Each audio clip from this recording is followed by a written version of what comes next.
Oui, c'est vrai que c'est très important. Vous savez, euh, la parole de Dieu euh, est allée de révélation en révélation. D'accord. Le pasteur parle de révélation. Et la seule manière, que Moïse, euh, Ésaïe, Esdras, Ézéchiel, c'est par l'inspiration du Saint-Esprit. Donc la révélation est donnée par l'inspiration du Saint-Esprit. Alléluia, c'est que si on veut des révélations exactes, c'est-à-dire qui ne sont pas floues, exactes, des révélations exactes, parce que quand vous lisez la parole de Dieu, vous voyez une exactitude incroyable. Et c'est écrit par différents auteurs sur des milliers d'années. Et on voit qu'elle ne se contredit pas. Donc il n'y a que le Saint-Esprit qui peut faire un tel prodige, un tel miracle dans un livre qui a été écrit par différentes personnes. Donc ce qui prouve qu'il y a un seul esprit. Et l'Esprit du Seigneur qui nous inspire et nous donne des révélations et des révélations exactes. Il va vous donner des révélations exactes, d'accord, exactes, qui vont se faire, d'accord, ça va se faire. Si c'est par le Saint-Esprit, ça va se faire, d'accord. Croyez-le. Et deuxième chose, quelle est votre identité? Parce que hier, quelqu'un m'a posé la question, il m'a demandé quelle était mon identité. Et avant que vous répondiez, avant que vous répondiez, moi, il y a quelqu'un qui m'a dit que mon identité, il m'a dit, tu sais frère, il m'a fait comme ça. Tu sais frère, nous les Noirs, on vient du planète qui s'appelle Sirius. J'ai fait quoi? Il me fait alors, quelle est ton identité? Au début, j'ai mis du temps à répondre. J'ai dit, mon identité, moi, c'est le Dieu créateur de toutes choses. C'est lui mon identité. Il m'a fait, oui, oui, éternel, tout ça. Il me fait, oui, mais on n'a pas. Il me fait, oui, il n'y a pas de couleur, il n'y a pas il me fait, il n'y a pas de division, il n'y a pas. Il me fait, mais nous, le peuple noir, on vient du. Je dis, mais pourquoi tu parles d'un coup, il n'y a pas de couleur, il n'y a pas de différents peuples, mais tu parles encore du peuple noir. Il me fait, ah non, excuse-moi, je n'ai pas voulu dire ça. J'ai fait, voici, vous voyez, quand on saisit, quand on tient ferme dans la vérité, la confusion n'est pas en nous, elle est chez l'ennemi. Quand on tient ferme, c'est ce que la parole dit, soyez ferme et irréprochable. Tenez ferme sur le roc. Parce que Dieu a fait sa part. C'est-à-dire qu'il vous a pris, il a fait sa part. Il vous a pris et vous a posé sur le rocher. Maintenant, c'est à nous de bâtir la maison sur le rocher. D'accord? Dieu nous a pris, il a dit, je vous ai pris, je vous ai posé sur le rocher. L'Éternel lui-même va poser sur le rocher. Hein? Maintenant, c'est notre responsabilité pour ne pas être emporté par les eaux, d'accord? Et tout vent de doctrine. Parce que le seul vent qui existe pour nous, c'est le vent de l'esprit. Alléluia. Hein, en grec, pneuma, hein, le vent de l'esprit, le souffle de vie que Dieu a mis dans l'homme. Alléluia. Soyez bénis. Donc, quelle est votre identité? Amen. Isabelle, tu es la meilleure, tu es la seule. Voilà. Tu es la seule qui sait qui tu es. Hein, tu es la seule. Les autres, ils ne savent pas, on dirait. Donc, voilà. Ben, je ne sais pas comment je vais continuer là, puisqu'ils ne savent pas. Voilà. Jésus, amen, amen, amen, amen. Amen. Ah, alléluia. Peuple de Dieu, réveillez-vous. Hein? Et le peuple de Dieu ne dort jamais, parce que même quand il dort, il loue Dieu. C'est pas incroyable ça? Le peuple de Dieu ne dort jamais, parce que même quand il dort, il loue l'Éternel. On va commencer. Et l'introduction, c'est il y a un temps pour tout, et c'est vrai que Osée dit une phrase merveilleuse dans le chapitre 6 d'Osée, il dit cherchons à connaître l'Éternel. D'accord? Dieu nous a choisis pour qu'on lui appartienne, mais ce n'est pas fini. Il nous dit de continuer à le chercher, demander, chercher, frapper. Donc il nous demande de chercher pour qu'on puisse le trouver et le connaître. Amen. Donc nous sommes dans ce deuxième niveau de cherchons l'Éternel. Cherchez, vous trouverez. Alléluia. Donc nous, on veut chercher. On peut chercher l'Éternel, absolument. C'est lui qu'on veut chercher. Il n'y a pas d'autre personne, il n'y a pas d'autre lieu que nous désirons le plus. Amen. Genre sa maison, son temple, son tabernacle, le Seigneur Jésus-Christ, tous nos désirs se portent sur lui. Tous nos désirs se portent sur lui. Amen. Nous, aujourd'hui, ensemble, on va essayer d'aller un peu plus dans la connaissance du Seigneur Jésus-Christ, parce qu'il y a un seul nom qui nous a été donné. Donc nous, on veut connaître le Seigneur Jésus-Christ. On veut connaître celui qui est notre Père. On veut connaître celui qui nous a engendrés. Amen. Hein? Qui nous a engendrés, c'est-à-dire quoi? C'est-à-dire que nous avons la même nature que lui. hein, nous avons la même nature que lui parce qu'il nous a engendrés. Ça, c'est la grâce, c'est la plus grande des bénédictions. L'Éternel vous a montré sa face et il vous a engendré. Amen. Mon introduction, elle dure longtemps, c'est terrible, c'est incroyable. Là, j'étais là, j'ai dit, comment je vais faire? Et là, je suis Seigneur, je ne sais pas quoi dire. Et là, je préparais 3 heures, je pouvais parler. Bon. Donc, on va aller 2 Chroniques, chapitre 26, versets 16 à 21. Et vous savez que la parole de Dieu dit que c'est Jésus qui a envoyé tous ses prophètes et qui a établi les dominations et les rois. Amen. C'est lui qui a établi. Hein? Il le dit lui-même dans les évangiles. 2 Chroniques, chapitre 26, versets 16 à 21.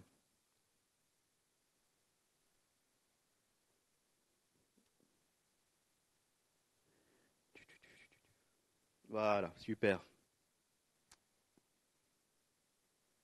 Donc là, on va parler du roi Osias, d'accord? On va parler du roi Osias. Mais lorsqu'il fut puissant, donc c'est Osias, son cœur s'éleva pour le perdre. Il pécha contre l'Éternel, son Dieu. Il entra dans le temple de l'Éternel pour brûler des parfums sur l'autel des parfums. Le sacrificateur Azaria entra après lui avec 80 sacrificateurs de l'Éternel, hommes courageux qui s'opposèrent au roi Osias, et lui dirent, « Tu n'as pas le droit, Osias, d'offrir des parfums à l'Éternel. Ce droit appartient aux sacrificateurs, fils d'Aaron, qui ont été consacrés pour les offrir. Sors du sanctuaire, car tu commets un péché, et cela ne tournera pas à ton honneur devant l'Éternel Dieu. » La colère s'empara d'Osias, qui tenait un encensoir à la main. Et comme il s'irritait contre les sacrificateurs, la lèpre éclata sur son front, en présence des sacrificateurs dans la maison de l'Éternel, près de l'autel des parfums. Le souverain sacrificateur Azaria et tous les sacrificateurs portèrent les regards sur lui, et voici, il avait la lèpre au front. Ils le mirent précipitamment dehors, et lui-même se hâta de sortir parce que l'Éternel l'avait frappé. Le roi Osias fut lépreux jusqu'au jour de sa mort, et il demeura dans une maison écartée comme lépreux, car il fut exclu de la maison de l'Éternel. Et Jotham, son fils, était à la tête de la maison du roi et jugeait le peuple du pays. Il y a énormément de choses à dire ce passage. Il y a vraiment, j'assure, il y a énormément de choses à dire ce passage. Mais nous, je vais vous parler d'Osias qui était un bon roi.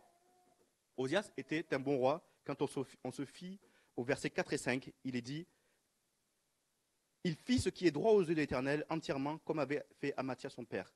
Il s'appliqua à rechercher Dieu pendant la vie de Zacharie, qui avait l'intelligence des visions de Dieu. Et dans le temps où il rechercha l'Éternel, Dieu le fit prospérer. On voit clairement que Osias fut un très bon roi. Pourquoi il fut un très bon roi? Parce qu'il cherchait constamment l'Éternel. Il cherchait constamment l'Éternel, il n'y avait que ça qui l'importait. Chercher l'Éternel et faire ce qui est agréable à Dieu. Donc il a expérimenté la plus grande des bénédictions, la présence de l'Éternel dans sa vie. Dieu lui a donné la puissance, les victoires, des succès sur les armées. Et vraiment, il a commencé on voit qu'il a commencé à l'âge de 16 ans. Donc il a été établi roi à l'âge de 16 ans. Et tant qu'il cherchait l'Éternel, tant qu'il était agréable à l'Éternel, il était béni. Mais qu'est-ce qui s'est passé? C'est qu'on voit qu'au verset 16, ses succès, ses victoires l'ont enflé énormément d'orgueil. Ses succès l'ont enflé d'orgueil. Et il commença à faire des choses qui n'étaient pas permises. Faire l'autel des parfums dans le tabernacle. Vous voyez, c'est sur l'autel des parfums et dans le lieu saint. Donc il n'y avait que les sacrificateurs qui avaient le droit de le faire. Il n'y avait que les sacrificateurs qui avaient le droit de le faire. Là, il y a la passion de l'Éternel, là, ici. Il y a la passion de l'Éternel. Donc, il avait des succès, et ses victoires l'ont enflé d'orgueil. Il commença à faire n'importe quoi et à désobéir à la loi de l'Éternel. Donc, qu'est-ce qu'il fait? Il usurpe l'autorité des prêtres. Il tente de brûler l'encens à la place des sacrificateurs. Et les prêtres et les sacrificateurs le préviennent. Et qu'est-ce qui se passe? Tout d'un coup, on voit qu'il y a la lèpre sur le front. La lèpre, encore une fois, quand on parle de lèpre, quand on parle de lèpre, et faites attention, la parole, la lèpre, c'est une malédiction. Tout de suite, la malédiction est arrivée sur le front et était visible sur le front d'Osias, parce qu'il a désobéi à l'Éternel. La lèpre, nous, on utilise en français le mot lèpre, mais ça va encore plus loin que ça, en fait. Ce qui s'est passé avec Osias, c'est qu'il a eu vraiment, tout d'un coup, ayant fait l'iniquité, la malédiction est arrivée directement sur lui. C'est ça la lèpre, c'est la malédiction due à son péché. Donc son règne s'est soldé par un très grand échec. Le règne d'Ozias, donc il a commencé en étant puissant et il a fini par un grand échec. Il a révélé que le peuple, malgré tout, avait besoin d'un roi. Donc, mais son échec l'a amené tel qu'il a même été enterré dans le champ des sépultures des rois, parce qu'il était lépreux. Tellement qu'il avait la malédiction sur lui, on l'a enterré, on ne l'a pas enterré directement avec ses pères, on l'a enterré dans le champ de la sépulture.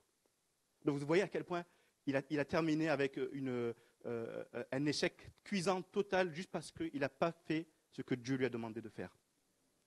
Donc le peuple avait demandé dans 1 Samuel 8, un roi qui les jugerait comme les autres nations. Il voulait un roi. Il dit, Seigneur, on veut Éternel, nous on veut un roi. Dieu dit, ok, il a dit à Samuel, fais ce que dit le peuple. Mais on voit que le peuple a besoin d'un roi humble, un roi juste, un roi sage, un roi intelligent. Et intelligent selon la parole de Dieu. Quand je dis intelligent, c'est selon la parole de Dieu. Un roi puissant et un roi parfait. Et je vous pose la question, est-ce qu'il existe un roi qui a toutes ces caractéristiques? Est-ce que vous connaissez un roi qui est humble? Est-ce que vous connaissez un roi qui est juste? Est-ce que vous connaissez un roi qui est sage? Est-ce que vous connaissez un roi qui est intelligent? Est-ce que vous connaissez un roi qui est puissant? Est-ce que vous connaissez un roi qui est parfait? Et là, on vient de faire des actions de grâce. Alléluia. On vient de faire des actions de grâce et merveilleuses à l'Éternel. On a reconnu qu'il était ensemble à l'Assemblée des Saints. Alléluia. Donc, il existe un roi merveilleux. Et ce n'est même pas nous qui le disons, parce que je ne me fie pas à ce que vous dites. Moi, je vais faire vous dire, parce que même si vous avez dit Jésus, je ne me fie pas à ce qu'il dit, je me fie à ce que dit la parole. Psaume 2, c'est moi qui ai oint mon roi sur Sion, ma montagne sainte. Je publierai le décret. L'Éternel m'a dit, tu es mon fils, je t'ai engendré aujourd'hui. Quel est le roi qui a été engendré? C'est-à-dire que nous avons un roi qui n'avait pas la nature des hommes, nous avons un roi qui avait la nature du Dieu vivant. À la différence d'Ozias, le roi Jésus est le roi qui a été engendré par l'Éternel lui-même. C'est-à-dire que si le roi a été engendré par l'Éternel, ça veut dire que notre roi Jésus est éternel. Notre roi Jésus est glorieux. Notre roi Jésus est juste. Notre roi Jésus est parfait. Donc il a été engendré par Dieu lui-même. C'est-à-dire que la nature de l'Éternel, la nature parfaite de l'Éternel est en lui. Je vais poser une question. Qui est ce roi de gloire? L'Éternel fort et puissant, puissant dans les combats. Qui est donc ce roi de gloire? L'Éternel des armées. Ce n'est pas moi qui ai inventé, c'est le psaume 24, d'accord? C'est le psaume 24. Qui est ce roi de gloire? C'est l'Éternel des armées. Notre Sauveur, notre Seigneur et Maître, Jésus-Christ. L'Éternel nous a donné un roi merveilleux, un roi glorieux, incomparable. Et ce serait même très malvenu de le comparer à Ozias. Je ne sais pas pour encore enfoncer le roi Ozias, mais notre roi est incomparable. Puisqu'il a été engendré par l'Éternel, donc il est incomparable. Il est au-dessus de tous les Moïse, il est au-dessus de David, il est au-dessus de Salomon. Il est au-dessus de tous, notre roi. Parce qu'il a été c'est le seul qui a été engendré par l'Éternel. Rempli de l'Esprit. Amen. Et qui a tout accompli. Qui a tout accompli, exactement. Donc toi tu es en dehors du temps. Alléluia. Notre sœur est en dehors du temps parce qu'elle saisit par la foi que tout a été accompli. Amen. C'est ça l'accomplissement des promesses. C'est pour ça que la renommée de l'Éternel est grande. Parce qu'il accomplit toutes les promesses. Du moment où il a dit qu'il a créé... Mais ça on verra plus tard. Ok. Donc, Jésus est l'antithèse du roi Ozias. Jésus est l'antithèse du roi Ozias. Jésus n'a pas été frappé par la lèpre. Jamais. C'est lui qui a guéri la lèpre. Et encore plus loin, si vous avez compris ce que je vous ai dit, c'est lui qui enlève les malédictions. Il dit, et il est parti voir, il dit, il menaça les démons, et il est parti. Il menaça juste les démons, et il est parti. Parce que la puissance était en lui. Qu'est-ce que tu fais, Jésus? Nous, on te connaît, on sait qui tu es. Et il les menaça, et il est parti. Parce que Jésus a été engendré par l'Éternel. Jésus efface toutes les malédictions. Jésus n'a pas pris ses privilèges. Il n'a pas pris ses privilèges qui ne lui appartenaient pas. Il ne les a pas pris. Jésus a plutôt renoncé humblement et volontairement aux privilèges et aux droits qui lui appartenaient. On va aller dans Philippiens pour voir ça, vous allez voir. Philippiens chapitre 2, versets 5 à 11. Et on voit que notre roi est humble, est doux, est merveilleux, est patient. Et vous savez que notre Dieu ne vous traite pas selon vos péchés et vos iniquités, et il vous traite selon quoi? Sa miséricorde. N'est-ce pas merveilleux? Ça veut dire que puisqu'il vous est attaché à Jésus-Christ, puisque vous êtes attaché à Jésus-Christ, il vous traite selon cette miséricorde. D'où le pardon que vous pouvez avoir tout le temps parce qu'il vous traite selon sa miséricorde, qui est infinie. Amen. Donc Philippiens chapitre 2, versets 5 à 11. Ayez en vous les sentiments qui étaient en Jésus-Christ, existant en forme de Dieu, il n'a point regardé son égalité avec Dieu comme une proie à arracher, mais il s'est dépouillé lui-même en prenant une forme de serviteur, en devenant semblable aux hommes, et il apparut comme un vrai homme. Il s'est humilié lui-même, se rendant obéissant jusqu'à la mort, même jusqu'à la mort de la croix. C'est pourquoi aussi Dieu l'a souverainement élevé et lui a donné le nom qui est au-dessus de tout nom, afin qu'au nom de Jésus, tout genou fléchisse dans les cieux, sur la terre et sous la terre, et que toute langue confesse que Jésus-Christ est Seigneur, à la gloire de Dieu le Père. Ce qui importait Jésus-Christ, c'était la gloire du Père. Alors comment glorifier Dieu? Vous savez comment glorifier Dieu? Déjà par les actions de grâce, et en étant agréable à Dieu, et en faisant, et en l'obéissant. Jésus ne regardait pas aux hommes, il regardait à l'Éternel. Il dit, moi je vais faire ce qui est agréable absolument à l'Éternel. Parce que la parole de Dieu, c'est l'obéissance. Le salut, notre salut, c'est l'obéissance du Seigneur Jésus-Christ à l'Éternel. Et il s'est humilié. Il s'est humilié pour prendre notre nature pécheresse, la chair, pour nous délivrer. Donc Dieu l'a souverainement élevé, et il l'a élevé sur le trône. Ah, le trône, c'est merveilleux. Maintenant, on va parler du trône. Donc Dieu l'a établi sur le trône, l'agneau immolé qui est sur le trône. Alléluia. On va voir une autre histoire qui est dans un roi. Et on va voir Salomon. Salomon qui était un roi rempli de sagesse. Une sagesse telle que Dieu lui-même a dit qu'il n'y a eu personne comme lui et qu'on ne verra jamais personne semblable à lui. Voici ce que Dieu a dit de Salomon. C'est incroyable. Juste parce que Dieu a mis la sagesse dans Salomon, personne n'était comme lui. Et ce qui est incroyable, c'est que Dieu l'a rempli d'une telle sagesse, d'une telle intelligence, que sa renommée à Salomon était très très très grande. Salomon, sa renommée dépassait toutes les frontières, à cause de la sagesse que Dieu a mis en lui seulement. La reine de Saba est venue le voir. Donc vous voyez la scène, la reine de Saba est venue le voir, il lui posait tout un tas de questions au roi Salomon. Même des questions les plus simples aux questions les plus obscures même. Toutes les questions. Il n'a pas failli une seule fois aux réponses. Il n'a pas failli une seule fois aux réponses. Et vous savez ce qu'elle a dit, la reine de Saba? Vous voulez savoir ce qu'elle a dit? Elle a dit dans 1 Roi chapitre 10, « Heureux tes gens, heureux tes serviteurs qui se tiennent continuellement devant toi et qui écoutent ta sagesse. Bénis soit l'Éternel ton Dieu qui t'a eu pour agréable pour te placer sur le trône d'Israël. C'est parce que l'Éternel a aimé Israël à toujours qu'il t'a établi roi pour faire droit et justice. Heureux ceux qui se tiennent devant le roi des rois. Heureux ceux qui se tiennent devant celui qui a été agréable à l'Éternel depuis sa naissance jusqu'à sa mort et sa résurrection. » Donc, juste parce que Dieu a mis toute sa sagesse et son intelligence, voilà ce que la reine de Saba a dit à Salomon. Elle a dit, heureux les serviteurs qui se tiennent devant toi, simplement pour t'écouter. Simplement pour t'écouter. Ça ne vous rappelle pas un autre roi, le roi des rois? Genèse chapitre 1 dit, au commencement, Dieu créa les cieux et la terre. Le psaume 103 dit, Dieu a établi son trône dans les cieux et son règne domine sur toutes choses. Je vais vous dire quelque chose. Qui va entre nous. Vous savez, il est dit, au commencement, Dieu créa la terre, les cieux et la terre. D'accord? Quand Dieu a créé les cieux, il a créé les cieux avant les hommes, il a créé les cieux avant toute création. Il a créé les cieux et la terre avant tout animal, tout être vivant.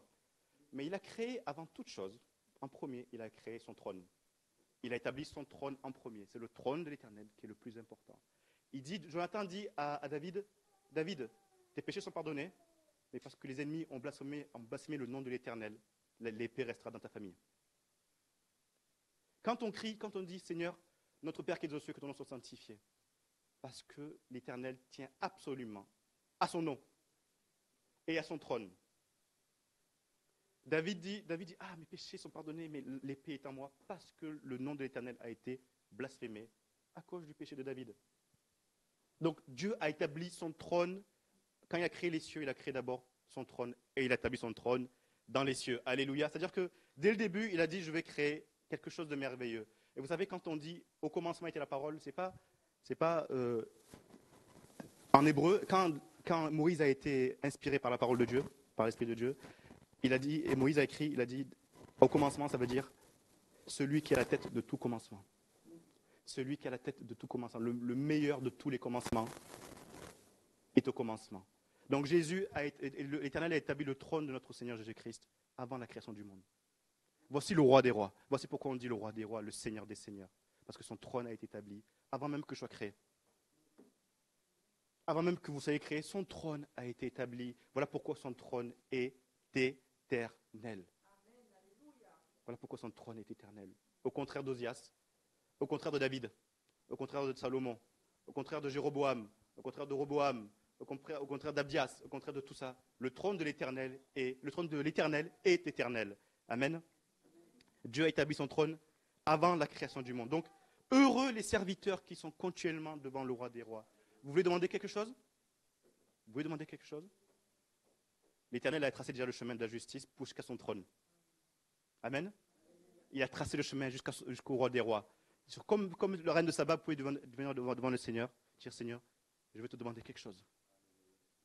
Seigneur, je suis venu te chercher. Seigneur, je suis venu frapper à ta porte.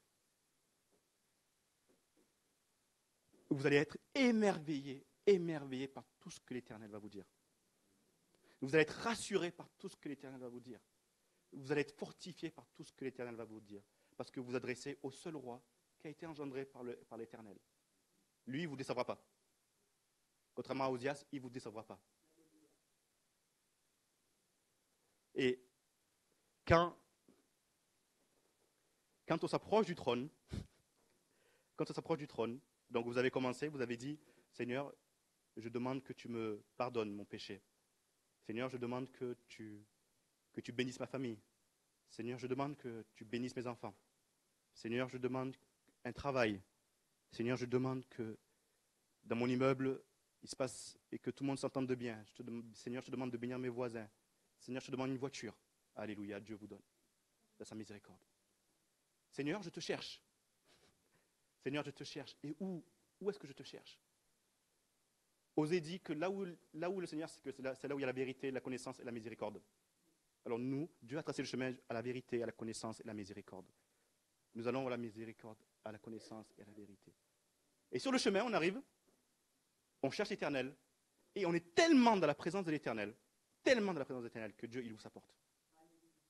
Il vous ouvre sa porte.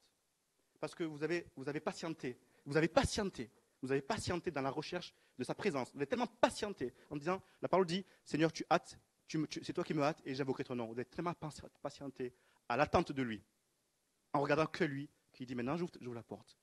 Et quand tu frapperas, chaque fois que tu frapperas, je t'ouvrirai à chaque instant. Parce que tu as cherché ma présence. Demandez, vous recevrez. Cherchez et vous trouverez parce que le chemin a été tracé. Et frappez, il vous ouvrira parce qu'il a décidé de vivre avec vous. Le roi des rois a décidé de vivre avec vous. Il ne va jamais vous reprocher quoi que ce soit. Il dit, il ne vous contestera pas. Il ne vous contestera pas. Alléluia. C'est vrai que cette année, le pasteur il dit qu'il voulait rentrer dans cette année où il voulait parler beaucoup de la présence. Et c'est vrai que dans Matthieu 7, demandez, cherchez et frappez, nous avons une indication. Nous avons une indication. Dieu ne veut pas que vous restiez dans le parvis. Dieu ne veut pas que vous restiez dans le lieu saint. Dieu veut que vous soyez dans le Saint des Saints. Saint des Saints. Et quand on est face au roi, comme a fait la reine de Saba devant Salomon, quand on est face au roi, on est dans le Saint des Saints. On est le Saint des Saints. Alléluia, n'est-ce pas incroyable? Ça ne donne pas envie de bondir de joie? Hein? Ça ne donne pas envie de bondir de joie? C'est pour ça que les cieux proclament la gloire de Dieu. C'est pour ça que la terre proclame la gloire de Dieu. Et c'est pour ça que ce qui est sous terre proclame la gloire de Dieu. Parce qu'il a été souverainement élevé. C'est-à-dire que quand les démons ont vu Jésus, ils ont reconnu qui était Jésus, donc ils ont reconnu l'identité de Jésus avant nous. Nous, les démons ont connu. Donc c'est-à-dire que depuis la nuit des temps, depuis la création, quand Dieu a créé les cieux et la terre, quand il a mis la lumière, c'est-à-dire que quand il a mis la lumière sur la terre, c'est-à-dire que toute sa gloire, parce qu'après c'est après qu'il a créé les luminaires, quand il a mis sa lumière qui a séparé les ténèbres, mais Dieu a mis sa lumière en vous qui a séparé les ténèbres. Toute sa gloire est en vous parce que vous êtes en sa présence et vous demeurez en lui et vous attendez, le vent de l'esprit, le bon vent, pas le vent des doctrines, mais le bon vent qui arrive, parce qu'il y a plein de vents qui arrivent et vous êtes à l'écoute, vous attendez votre chair qui vous parle, qui vous dit il faut que je fasse ci, il faut que je fasse ça. L'Éternel dit attends, patiente. Toi tu dis je dois préparer à manger, je dois aller chercher mes enfants, je dois faire ci pour mon mari, je dois faire ci. Toi t'attends. Et là, bam, le vent de l'esprit et tu t'envoles. Et là tu frappes à la porte et c'est fini. Le seul effort qu'il te demande, c'est d'attendre, de patienter le vent qui va dire, d'un coup je t'envoie, je brûle en toi. Je brûle en toi. N'est-ce pas merveilleux d'être continuellement dans la présence et demeurer dans la présence de l'Éternel? Amen. Ça donne envie de chanter, de le glorifier, de nous humilier devant lui, de nous prosterner devant lui. Amen. Persévérer.